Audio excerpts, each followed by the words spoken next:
Well, good evening, everyone. Welcome to Politics and Prose. I'm Brad Graham, the co-owner of the bookstore, along with my wife, Melissa Muscatine, and we are delighted to welcome back to the store Professor Cass Sunstein.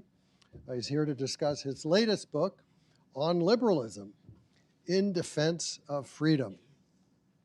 Not a very relevant topic, is it? Over his 4.5 decades as a law professor, first at the University of Chicago and since 2008 at Harvard, Cass has gained a reputation as one of the most influential legal scholars of our time. He's also, it's been said, the most frequently cited and the most prolific law professor, having published several dozen books and hundreds of articles. Often he'll have more than one book published a year, which is what happened last year, for instance, when he came out. I think it was 3. First was Look Again, about the advantages of having our routines and habits disrupted. Then Campus Free Speech, about how far free speech on university campuses should go. And later, Climate Justice, about the ethics of climate change. And earlier this year, he published Algorithmic Harm, about protecting people in the age of artificial intelligence. And that gives you some sense of not only how prolific Cass remains, but also the range of his interests and scholarship. I should note as well that over the years, Cass has also spent time serving in or advising various governmental organizations under President Obama from 2009 to 2012. He was administrator of the White House Office of Information and Regulatory Affairs, and after that he served on the President's Review Board on Intelligence and Communications Technologies and on the Pentagon's Defense Innovation Board. And under President Biden, he served as senior counselor to the Secretary of Homeland Security, where he focused on resilience against weather-related risks and on the reduction of administrative burdens. In his new book, Cass stands up for liberalism, explaining why it's under threat and yet needed more than ever. In fact, as he asserts in the preface, more than at any time since World War II, liberalism is besieged. You probably know that, right? The attacks come from both the right, where people blame liberalism for the collapse of traditional values, and from the left, where it's seen as outdated and unable to handle contemporary problems of inequality, racism, sexism, and so on. Cass's book itself grew out of an essay he wrote for the New York Times nearly 2 years ago titled, Why I Am a Liberal. Struck a nerve. He got a lot of responses. And so he went on to do this expanded version, pulling also on other past writings of his, since he has, over the course of his many years as a law professor, been exploring in one way or another issues that are central to liberalism. So ladies and gentlemen, please join me in welcoming Cass Sunstein.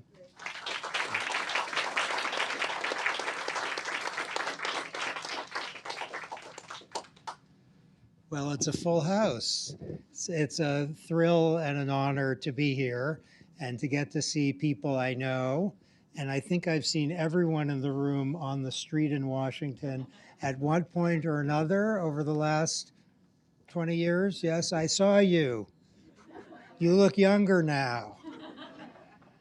I've written a mini book for you. So this is going to be a mini book based on the MIDI book that is blue and red and white. The mini book has a preface and just 2 chapters and an epilogue. Here's the preface. Once upon a time, there was a 17-year-old kid, young man, in the 1970s. He looked a little bit like me because he was me. He had very long hair. And he was assigned a book by George Orwell called 1984. And the book is really creepy. You remember? It's brilliant and it's creepy. The chief villain offers an account of what's about to happen and says, if you want a picture of the future, imagine a boot stamping on a human face forever. That gets to a 17-year-old kid who's scared of boots everywhere, maybe college admissions officers. Or consider this from Orwell: all this marching up and down and cheering and waving flags is simply sex gone sour. That's Orwell. That would get to a 17-year-old, wouldn't it? And kind of resonate. Here are the novel's chilling last words, which 17-year-old yours truly was haunted by. But it was all right. Everything was all right. The struggle was finished. He had won the victory over himself. He loved Big Brother. Now, I think what makes those haunting is Orwell's identification with the forces of tyranny. So Orwell was a great advocate of freedom. In that passage, there's a little erotics, I think, if I may say, with the victory over self that comes in the form of submission. And that's what makes the book haunting. It's kind of ambivalent. It's on the side of freedom, but it sees the other side. Okay, continuing the preface, as noted, in 2023, yours truly produced some scribbles. It started actually in 2022. I was writing notes to myself about liberalism, not understanding that to mean left of center or Obama hooray, Bush boo, but understanding it to be a tradition which our country is founded in. And the notes were numbered paragraphs. They were numbered paragraphs partly because a hero of mine, Friedrich Hayek, who was a great defender of free markets and a critic of socialism, had written an essay saying why I am not a conservative. And I thought, I can't do as well as he did, but at least I can use him as a model. So I wrote these paragraphs, and I thought as I wrote them that no one will publish this, which for me, you know, is a really horrific thought. As some people might think I don't have dinner tonight, I thought no one will publish this. And the reason was it was too academic, really, for a newspaper or The Atlantic or The New Yorker. It had like references to all these people, but it didn't have any footnotes. So an academic journal wouldn't publish it either. So it was useless writing. I sent it to two people, one of whom ridiculously said, send it to the New York Times. And I thought that was unlikely to produce anything other than an immediate rejection letter. But to my amazement, the New York Times was interested in it. And so they ran it. What was more surprising to me even was the reaction I got. I'd never gotten a reaction like this. I had a flood of notes from people who were right of center saying, I don't agree with all of this, but I agree with almost all of it. And one of them said, a very conservative friend, someone I've known for a long time who worked for Republican presidents, he said, I'm a liberal, and liberalism is what I want to conserve. By which he meant freedom, respect for pluralism, and a commitment to the rule of law. Then I got a bunch of notes from people on the left who said, I agree with this. And I'm very worried about illiberal forces on the left who are not respectful of pluralism, who are not respectful of freedom of speech, who don't give freedom of religion its centrality that it deserves. So people on the left were saying, I'm okay with this, or better, and people on the right were saying, I'm on your side. And I thought, well, maybe there's something here, and that's what you're about to hear. That's the preface. The heart of the book is a chapter with 84 numbered points. I'm going to spare you the 84 and give you 14. Now, as in 1970s, I wasn't very good at math, but 14 is less than half of 84, is that right? So you're seeing a fraction. Okay, 1, what do liberals believe in? What does the liberal commitment entail? Freedom, human rights, pluralism, security, the rule of law, and democracy. The commitment to security means no boots stamping on a face, and as people go about their lives, they have freedom from fear, that people aren't going to knock down their doors, search their homes, and put them in some terrible place. The commitment to democracy involves a commitment not just to political accountability, though emphatically yes for that, but also to reason giving, a deliberative democracy in which accountability is accompanied by that form of respect that means I will always tell you why. 2, liberal authoritarianism is an oxymoron. There's no such thing, because liberals believe in freedom, security, and pluralism. They reject authoritarianism in all its forms. A liberal democracy, with apologies to President Orban, is illiberal, and liberals oppose it for that reason. 3, liberals are so aware, it's in their bones, that reasonable people disagree about a ton of things, including the nature of a good life and which God to worship, if any. They seek to make space for those disagreements. 4, liberals don't just tolerate pluralism. Toleration isn't a great liberal word. It's too grudging. They cherish pluralism as a way to enable people to learn from each other and from experiments in living. Liberals want people who disagree with each other to find a way to live together and to smile, or at least to nod respectfully at their differences.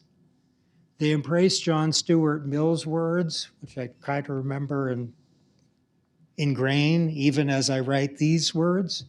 He who knows only his own side of the case knows little of that. His reasons may be good, and no one may have been able to refute them. But if he is equally unable to refute the reasons on the opposite side, if he does not so much as know what they are, he has no ground for preferring either opinion. 5, the liberal emphasis on pluralism, and as I look at this room, this is a pluralism-filled room. In a zillion ways, you're different from each other. That's connected to the liberal commitment to freedom and security. Those who reject pluralism render people insecure and sometimes imprison or kill them. 6, understood in this way, liberalism consists of a set of commitments, moral and political commitments, that often unify conservatives and liberals. Conservatives may or may not embrace liberal commitments. There are plenty who do. You consider yourself to be a leftist and emphatically commit yourself to liberalism. You can be a liberal as understood here and right of center. Hello, President Bush. You can be a leftist and illiberal. There are illiberal conservatives and illiberal leftists. James Madison, Alexander Hamilton, FDR, JFK, LBJ, Ronald Reagan, and Angela Merkel all count as part of the liberal tradition. They like the commitments, every one of them. Can I tell you a story? As a kid lawyer in this city, I worked for President Reagan at the Office of Legal Counsel in the Department of Justice. There were a bunch of things President Reagan wanted to do that were commitments in his party platform. And some of them you could do. legally. Some of them you couldn't do. They weren't legally doable. I worked for Ted Olson, who lately died, a great hero. He was my boss. And we would try very hard to find a way that the president could do what he wanted to do. But sometimes we would fail. And Ted, informed by our failure, and it was a kind of noble failure, we tried, we couldn't find a way for him to do it. Ted would go to the White House and say to the president and to the White House counsel, we can't do it. Sorry. And you know what the president would say? Then we're not going to do it. The rule of law prevails. We'll do something else. That's Ronald Reagan. Abraham Lincoln, also a Republican, was a liberal. In doing this book, I found these astounding words from 1854. If you remember anything from these remarks, please remember these from Lincoln. If a Negro, his word, is a man, is it not to that extent a total destruction of self-government to say that he shall not govern himself? This is a full-scale attack on slavery. When the white man governs himself, that is self-government. But when he governs himself and also governs another man, that is more than self-government. That is despotism. No man is good enough to govern another man without that other's consent. I see this as the leading principle, the sheet anchor of American republicanism. See what Lincoln did there? Really quick and kind of precise, like a knife. He linked the attack on slavery with the American commitment to self-government, saying that the institution of slavery involves people governing other people, and that's what the American Revolution, started in Concord, Massachusetts, was designed to prevent. We have a republic, not a monarchy. Lincoln's idea of a sheet anchor connects the idea of self-government as a political ideal with the idea of individual freedom. A sheet anchor isn't an ordinary one. It's the most reliable one you have, the one that's least likely to fail under stress. It is the equivalent of a port in a storm. Liberals can agree with Lincoln while having disparate views about abortion, smoking, immigration, alcohol, artificial intelligence, climate change, and constitutional law. 8. While liberals have not always been committed to democracy, there's a history there by which liberals came to Lincoln's view. They've always been committed to freedom. Some liberals have thought that there is a right to immunity from the power of the state, meaning freedom from the state's overweening authority, while also denying that there's a right to self-governance. William F. Buckley Jr., great conservative hero, was ambiguously liberal, a little ambiguous about democracy, but very keen on freedom. Lincoln had it right. He captured the underlying logic of liberalism in connecting freedom with self-government in the sense of democracy. 9, liberals are committed to dignity. They see everyone in their nation as a subject rather than an object, and they prize the idea of individual agency. They agree with Lincoln's statement, if slavery is not wrong, nothing is wrong. For that reason, they regard John Stuart Mill's great work, The Subjection of Women, as helping to define the essence of liberalism. Mill wrote, the legal subordination of one sex to the other is wrong in itself, and now one of the chief hindrances to human improvement. 10, liberals see reason giving by the president, the attorney general, the secretary of Health and Human Services, as a check on authoritarianism.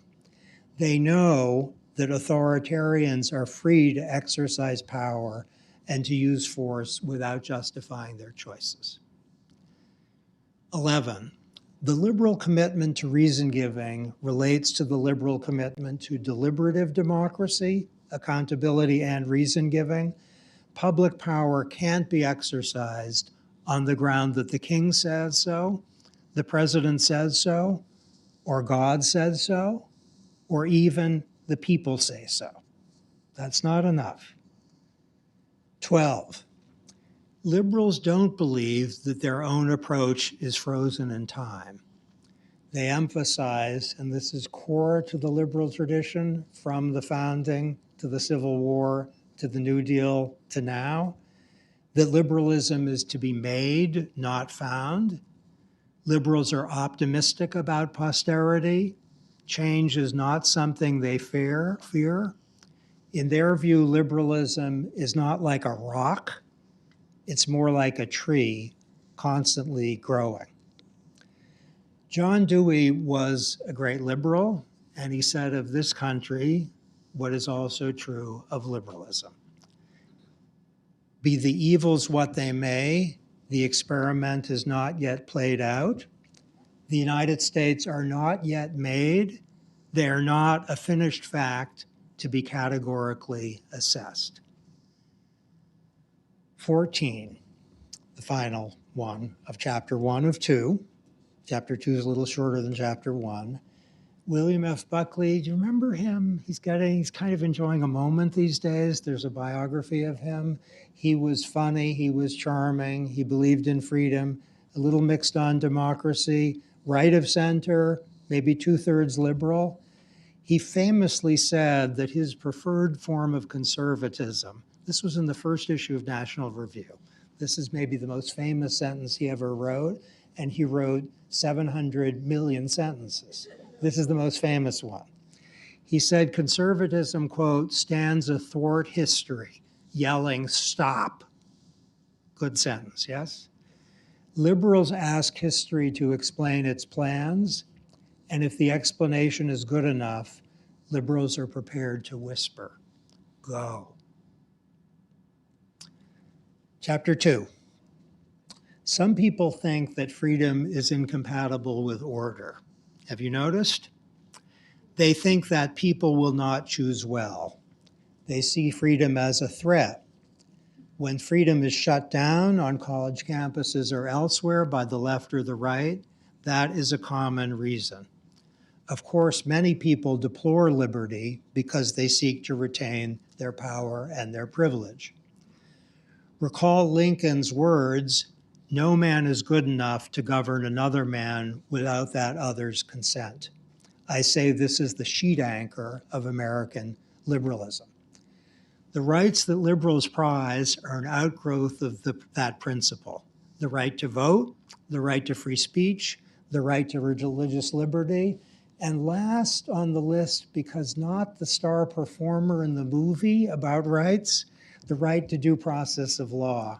Shall I tell you parenthetically that when I was a law student, I read that Justice Felix Frankfurter described the right to due process of law as the foundation of everything in Anglo-American law. That's it, that's the foundation. And the history of liberty in Anglo-American law is in large part, Frankfurter said, the recognition of a right to procedural safeguards. Now, I think like countless law students, I thought when I read that sentence, boy, Frankfurter was old. Due process, that's the history of procedural, that's where freedom lies. Of course, Frankfurter was right and I was wrong, that the notion of procedural safeguards is foundational to freedom. That's correct, that's not old. The right to private property is itself associated with Lincoln's sheet anchor.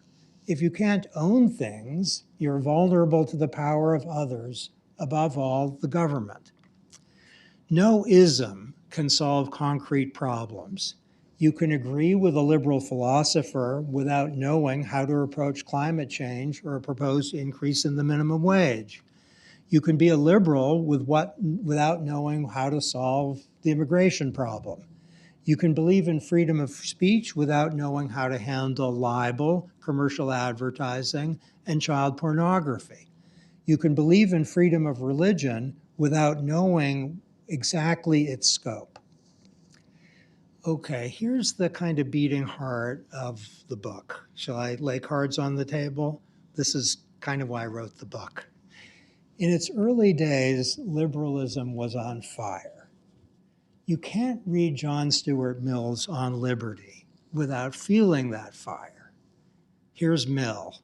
If all mankind minus one were of one opinion, and if only one person were of the contrary opinion, mankind would be no more justified in silencing that one person than he, if he had the power, would be justified in silencing all mankind.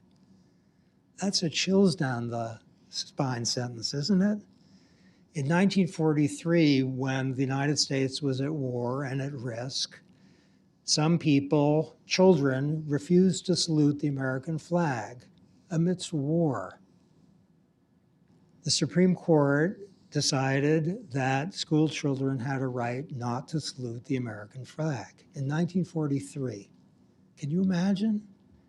In the process, the court wrote the greatest sentence ever written by a Supreme Court justice. Compulsory unification of opinion achieves only the unanimity of the graveyard. That's full of fire. In The Subjection of Women in 1869, Mill wrote, "The legal subordination of one sex to the other is wrong in itself, as noted." Here's a great early liberal, kind of a liberal before liberalism, in 1815, when liberalism was being born. And hear the fire, if you would. In the title, 1815, Benjamin Constant. Don't I have a wonderful French accent? Can I tell you that when I was in France a couple decades ago, I went to the Sorbonne. I was very excited that I could speak a little French, and I said in French, "Are there any classes in session?" And the guard looked at me and said, "Oh, classes in which to learn how to speak French?" Okay, so Benjamin Constant, let's call him, not Constant, Benjamin Constant. The title of his book is Principles of Politics Applicable to All Governments. Political freedom would be a thing of no value if the rights of individuals were not sheltered from all violation. Any country where these rights are not respected is a country subjected to despotism, whatever the nominal organization of government may otherwise be. John Rawls, the greatest modern liberal philosopher, I think, wrote in 1971, much more quietly, without fire, with its gentle concluding line, "Purity of heart, if one could attain it, would be to see clearly and to act with grace and self-command from this point of view." It would be extreme to say that right now, the best lack all conviction while the worst are full of passionate intensity, with Yeats, great Irish liberal. The best do not lack all conviction. But it wouldn't be extreme to say that some accounts of liberalism have a defensive quality. They're on their heels. That resonate? A bit passive, backward-looking, even nostalgic, little tired. Call it defensive crouch liberalism. In law and politics, as in sports, I'm thinking now of tennis in New York. Djokovic has a great defense. The best offense is sometimes an amazing defense.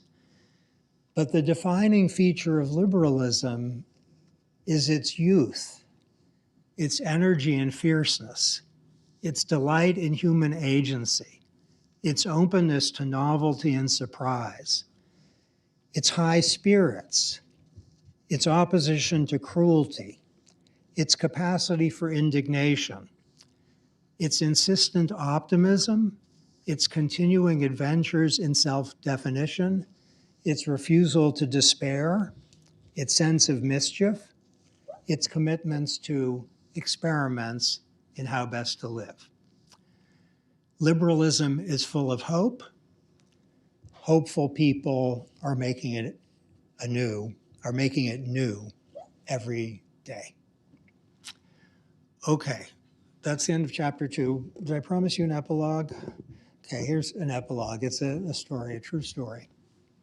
A while ago, I took my oldest daughter to a Bob Dylan concert. And Bob Dylan wasn't young then, just as he's not young now. And he was good, not his best self. He was good. He concluded with Like a Rolling Stone. You know the song Like a Rolling Stone? Do you know the words to the song? How does it feel to be on your own, like a complete unknown, with no direction home, like a rolling stone? And that song, when it was a hit, had some sourness and bitterness in it. It was a kind of song of rage and victory over a nemesis who was now isolated. It was a cruel song. As it was sung by Bob Dylan X number of years ago, the audience was exhilarated. And the lines, how does it feel to be on your own with no direction home, like a complete unknown, like a rolling stone, was doing something to elevate and inspire 1,000 people. They were, in their minds, full of joy. And I thought, what is Mr. Dylan doing? What he did to the song was transform a song of rage into an anthem of freedom, where the notion of being like a rolling stone on your own is one of liberty and freedom and pluralism. It embodies the rule of law. It is a poem, as he sang it, of liberalism. Thank you.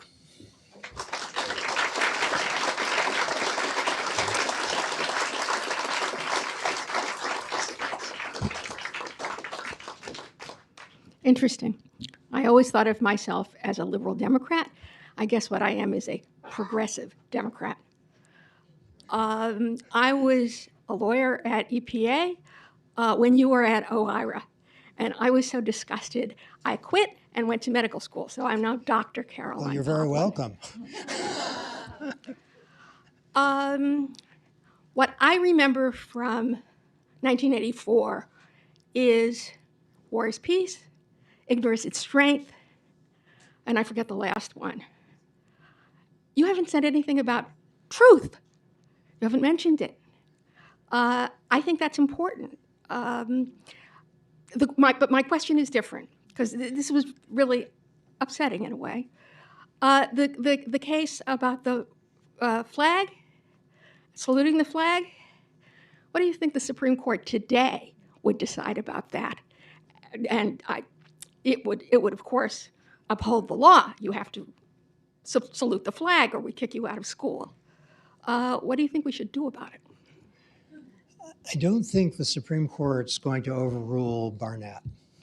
So that would be very surprising. Okay, so is that a little compressed? So the 1943 decision, which said that that people have a right not to salute the flag, is very settled law.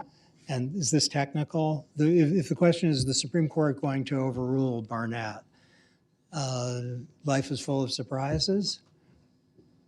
No, it's not going to overrule Barnett. That would be very shocking. I mean, there aren't 5 votes to overrule Barnett. So that's a good thing. Barnett was a glorious decision. There's a sentence that precedes the compulsory unification of opinion achieves only the unanimity of the graveyard, which is something like those who exterminate dissent soon find themselves exterminating dissenters, which you might think is a hyperbolic sentence, but given the arc of history and what was happening in the 40s, what's happening in some countries now, Justice Jackson wasn't exaggerating. Justice Jackson, by the way, is a hero to many of the current justices. So there are some things that we can't be confident of. If I throw this pen up in the air, it's going to drop. Do you think that might not happen? Should I? with high probability. There we go, it dropped. And it's more probable the Supreme Court would overrule Barnett than that this would not drop, but it's not probable. Thank you for your 14 points. Enjoyed them. I equate pluralism with a simple maxim: live and let live, and therefore think it's rooted in morality. So my question to you is, do you think the decline of liberalism over the arc of history is associated with the decline in morality among leading public figures? You can take examples in this country, Asia, Europe, it seems to be. Well, I think liberalism has moral foundations, and let's underline that liberalism is held by many on the right and many on the left, and some on the right don't like it, and some on the left don't like it either.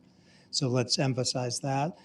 If the liberalism is understood to be a commitment to freedom, pluralism, the rule of law, and basic security, it emphatically has moral foundations.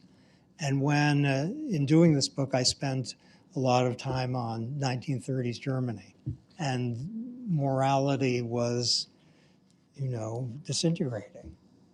It's almost unfathomable what happened then, but maybe given some of the things we're observing here, it's less unfathomable now than it used to be. And I share your thought that it's morality is. I'm not sure how to think about this. There was a really boring book. Forgive me if one of you wrote it. It's called Scientists Under Hitler.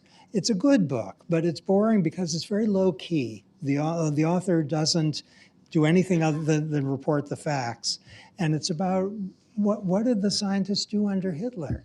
They did science, and he puzzles over why didn't they oppose Hitler.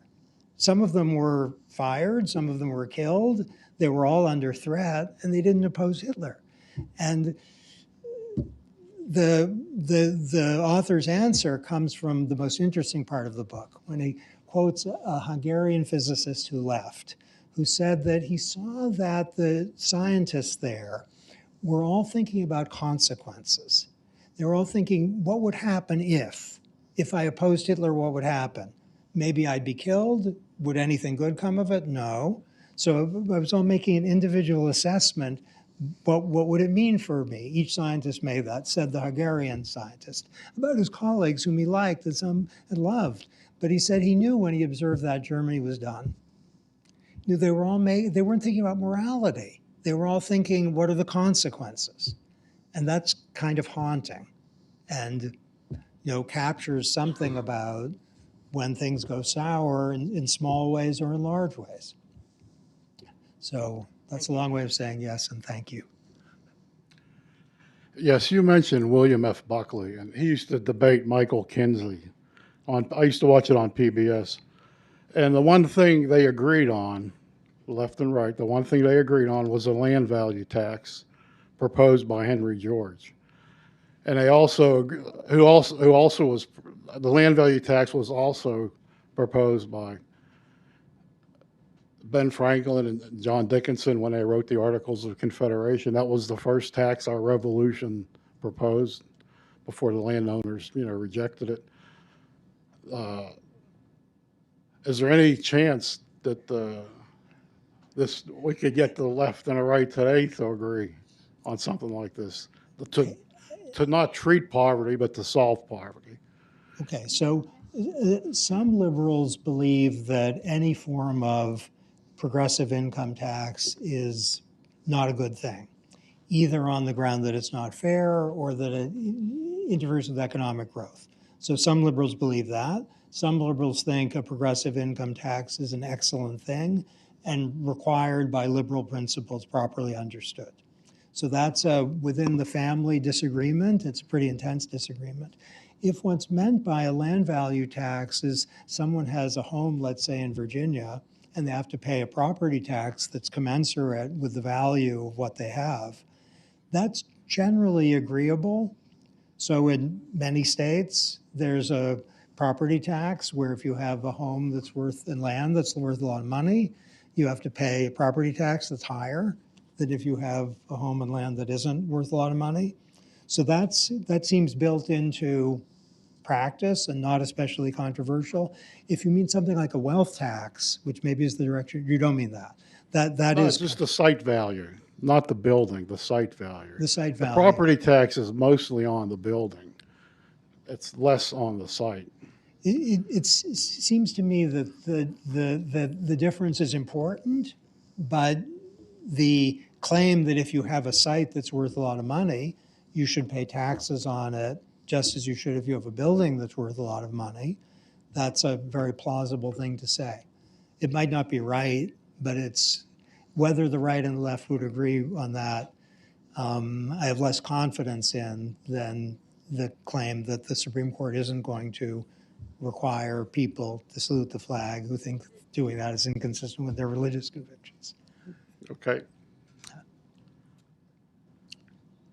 I thought your presentation was great, but I'm wondering if we can get practical for a second, because I think you probably have mostly thinking people here who 100%. listened to what you said. You didn't throw out any red meat. That's not this audience. So with that observation, I have two questions. Can you point to two people in the Democratic Party and in the Republican Party who you think come within your classic definition of accepting liberalism in the sense of Ted Olson and folks like that? And my second question, which is really practical, is that since we're in an era where thinking is maybe frowned upon, and reaction is something, an emotion, and is really encouraged. How and the PR campaign against liberals and liberalism takes on a meaning of its own. It's almost like being called a communist today. What do you suggest can be done to turn the country around to accepting some of the principles that you've tied to everyone from Kennedy and Obama to Reagan and Ted Olson, et cetera? So those two questions, the four people, and then as a practical matter, what do we get back on track? Because right now it looks pretty crappy. Okay, so President Obama is a liberal in the sense described. And if you look at his speech at the convention in 2004, I just did recently, it got a lot of attention. I loved it. I saw it at the time. He was my colleague at the University of Chicago, and then he was going to give this speech at the convention. And I thought to myself, my colleague, a professor, is speaking to the country. This is so scary. What's going to happen? And I watched it all by myself, and of course, he knocked it out of the park. Can you imagine? I thought, how does this guy know? He's amazing, yes, but he can do that too. And if you look at it, he did a few things that were liberal. He celebrated the country. That was something he was very emphatic about. And he said, we worship an awesome God in the blue states, and we don't want federal agents poking around our libraries in the red states. So that was pretty good, and both were liberal. It was pointing to religious faith as something to be honored and that is widely felt by people who are in blue states, and the protection of privacy and security is something that people in red states really care about. That was great. So he counts. Senator Schumer is in the liberal tradition.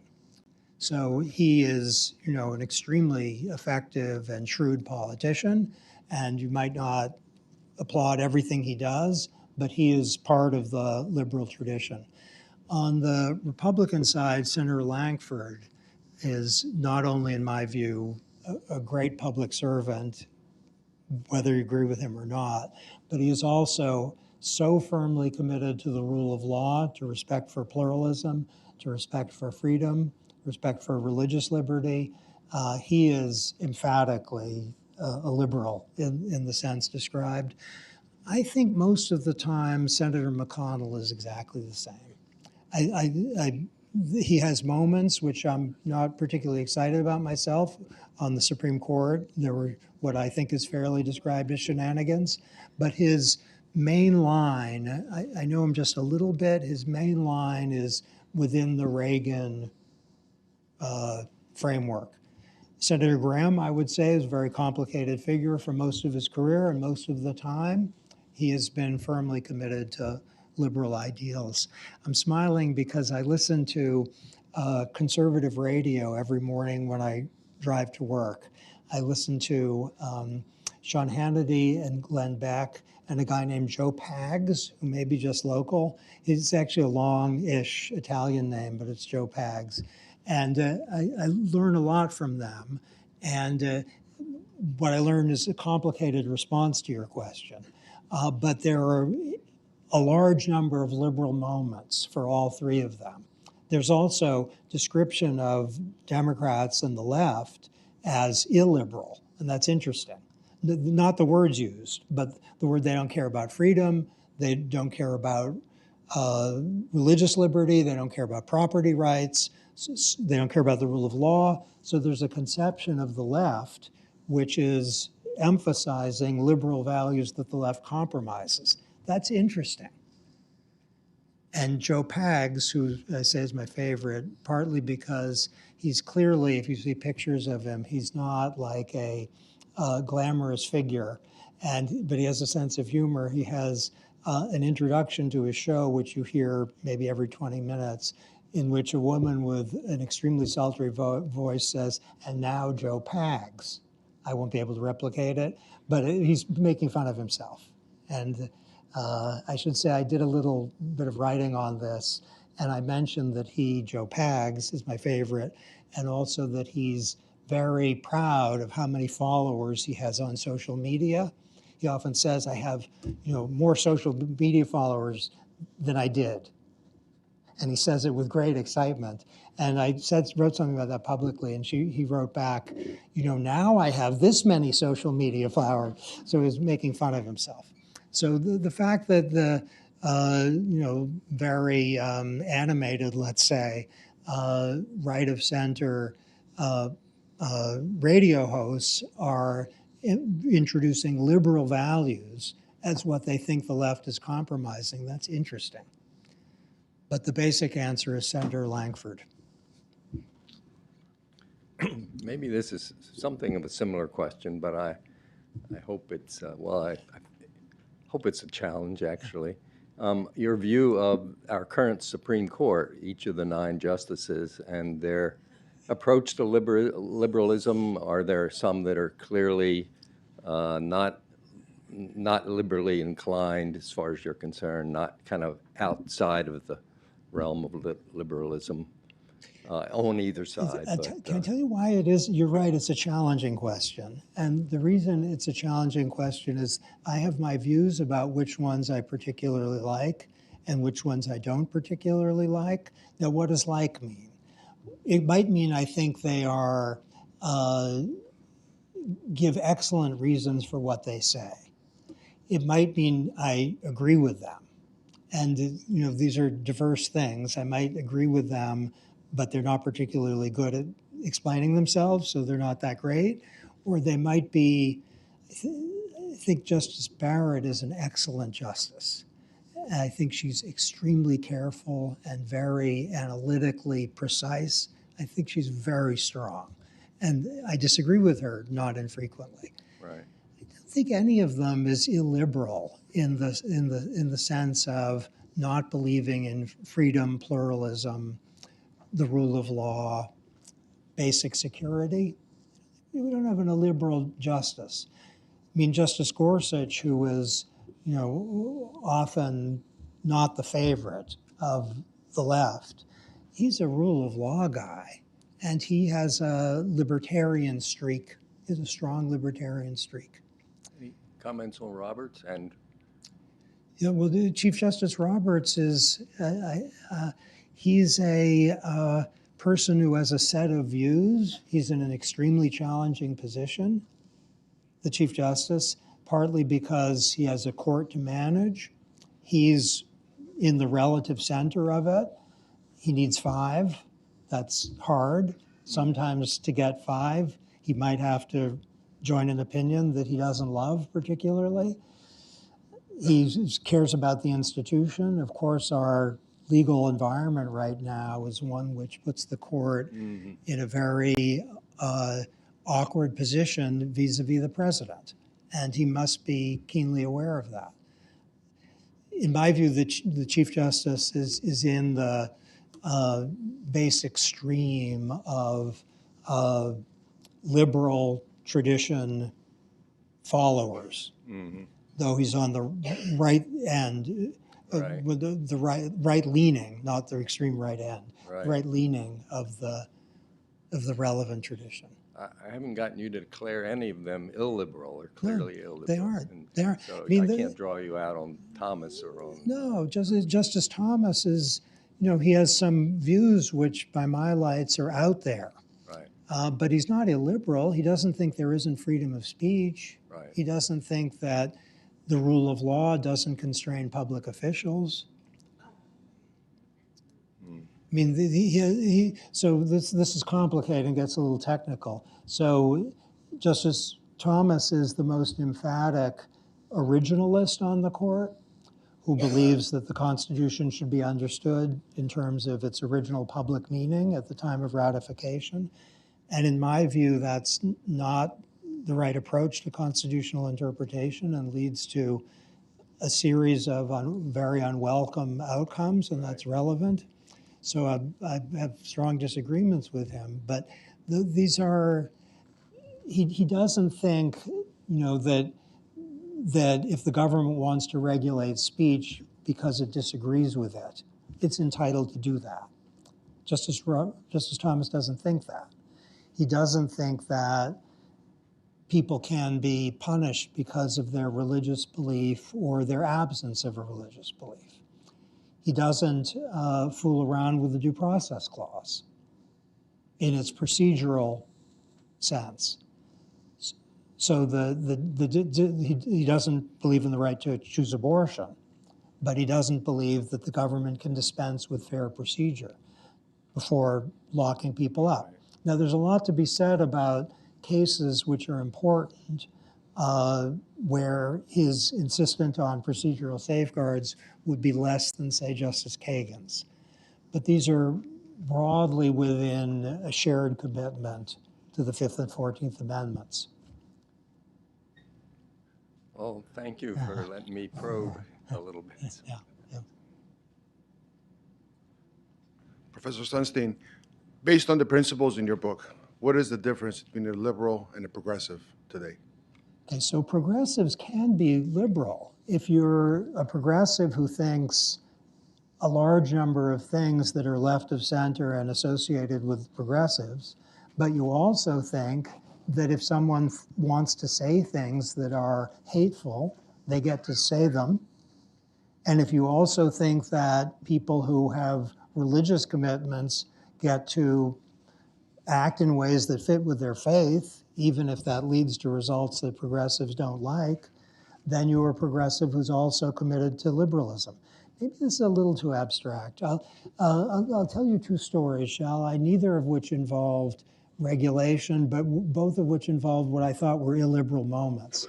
So a number of years ago, a student came into my office and said, I want to write a paper on how the law constructs the body. And I didn't know what that meant. So I said to the student, what does it mean, the law constructs the body? And she said, looked at me with amazement. She said, the law doesn't construct the body? As if I was denying something that was a truth. Now, the claim that the law constructs the body, it seems at first glance, I'm looking at you all, and you all look great, and it's not the law's doing. The law didn't construct you. But maybe there's a sense in which it's true. But there was a belief that the law constructs the body that was kind of progressive and outran any, in her, she was very smart, I should say, it outran any an account. So it felt like that was a moment of something going wrong. This may be a little more pointed. I was teaching a law class, and there was an opinion by Justice Scalia, which was a superb opinion. It was really sharp.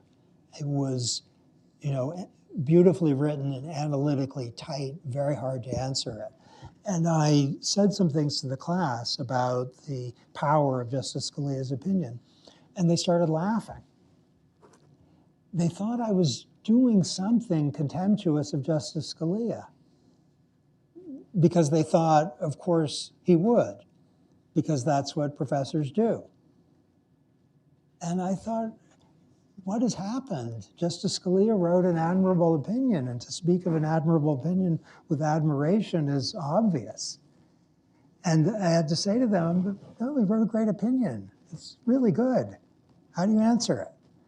And I thought that that was an illiberal moment where progressives had been educated, at least at this moment, I haven't seen it very often, in such a way that to speak of Justice Scalia's best work with respect and, a degree of deference was probably a joke, so of disguising contempt. So there are progressives that one can find who are not keen on freedom of speech, are not keen on respect for diverse views.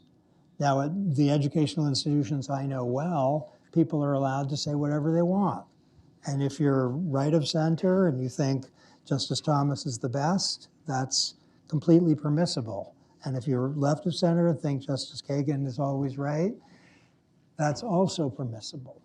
But there might be some norms of restraint on people expressing certain views. Am I phrasing this delicately? Am I phrasing this obscurely? There might be, in some educational institutions, there are progressives who are censorious. Now, is that the number one problem ailing America today? I don't think so. Is it illiberal? Yes. Progressives who are left of center but emphatic that the liberal tradition is something they are participating in, I think that's much more usual. But you all may know more than I do. I mean, maybe we should put cards on the table. So this is not a political talk. I'm basically focused on the 1930s and 40s and 50s. McCarthyism, that was illiberal. But how to phrase, shall we make it very hypothetical?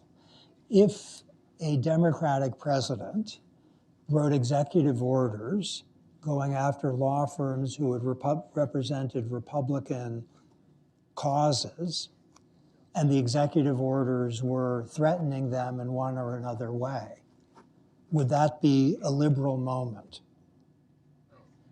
That's not a hard question. That would be an illiberal moment. If a Democratic president went after Notre Dame on the ground that it was right of center in certain ways, or went after the university of whatever, some southern university, let's say, or northern university that's right of center, and started denying funds, we'd need to know the facts, so I'm being very cautious here, but that would not be a glorious moment in terms of respect for the liberal tradition. Democrats have never done that. Oh, no. Hooray. Yeah, you're right. Good. Hope they never do. Yeah, so I say this because your question directs to illiberal progressives, and that is a thing, not typically as so far as I'm aware, progressives in political office. Could happen, hope it doesn't. So I draw attention to the other side. I actually had the progressive movement as what I had in Oh, mind. Brandeis. Is it going against the principles of liberalism? The 1920s progressives, you mean? Or The current progressives. well, we need to know who we're talking about. If we mean AOC, or I haven't followed her stuff very much, but you correct me if I'm wrong, I'm unaware of anything she's done that is illiberal in the sense of favorable towards censorship or rejecting religious liberty or rejecting the rule of law. So that, I mean, maybe we should talk a little bit about, okay, so here's something that I took this for granted in my 3 stints in government. Okay, I'll tell a story. Want to hear a story? Another story?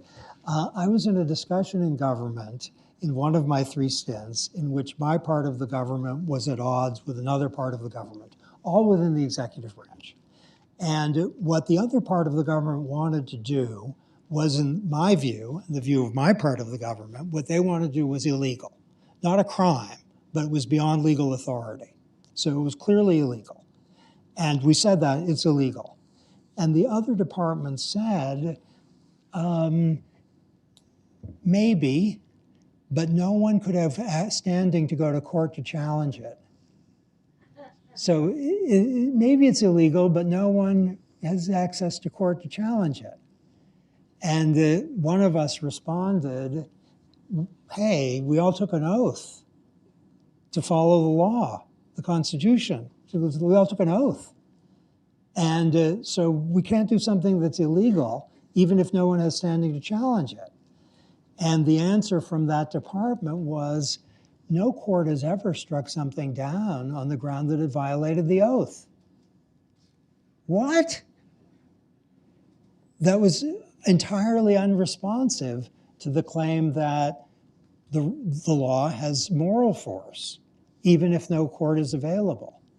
So it occurs, doesn't it, that within government, and this is a little like Frankfurter, and it sounds a little old, but it's actually super important, that there's a morality of legality. In the end, my department won. The other part of the government retreated. But if you don't do something that's illegal, even if you can get away with it, and that's a liberal idea. So, okay, so the rule of law, did I write a book called Liberalism? Yeah, I think I did. There might be a chapter in that book about the rule of law. And the rule of law is often thought to mean, you know, sex equality, race equality, private property. I think it means none of those things. It's a narrower idea. It means that you can't be punished for things that weren't against the law when you did them. It means the law has to be clear. You have to know what it is. It means the law can't change so quickly that you can't follow it. It means you have to have fair notice about what it is. It means that it has to operate in the world as the same way it does in the books. So it's a thing. And liberals like that thing.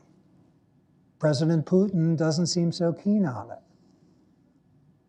I had a friend, well, an acquaintance who was in Russia and had a meeting with President Putin. And she runs a big company, and she was meeting with him, and she had to be back in the United States, and he was running very late. And she said to Putin's people, I'm sorry, I can't make the meeting with President Putin because I can't make my flight back, and I need to make my flight back. I'm so sorry, I can't make the meeting. And Putin got on the line with her and says, don't worry, you'll make the flight. And she said, how am I going to make the flight? It's not possible. And he said, I'm going to close all the streets. There won't be any traffic. Okay? Good for her, not so good for the rule of law.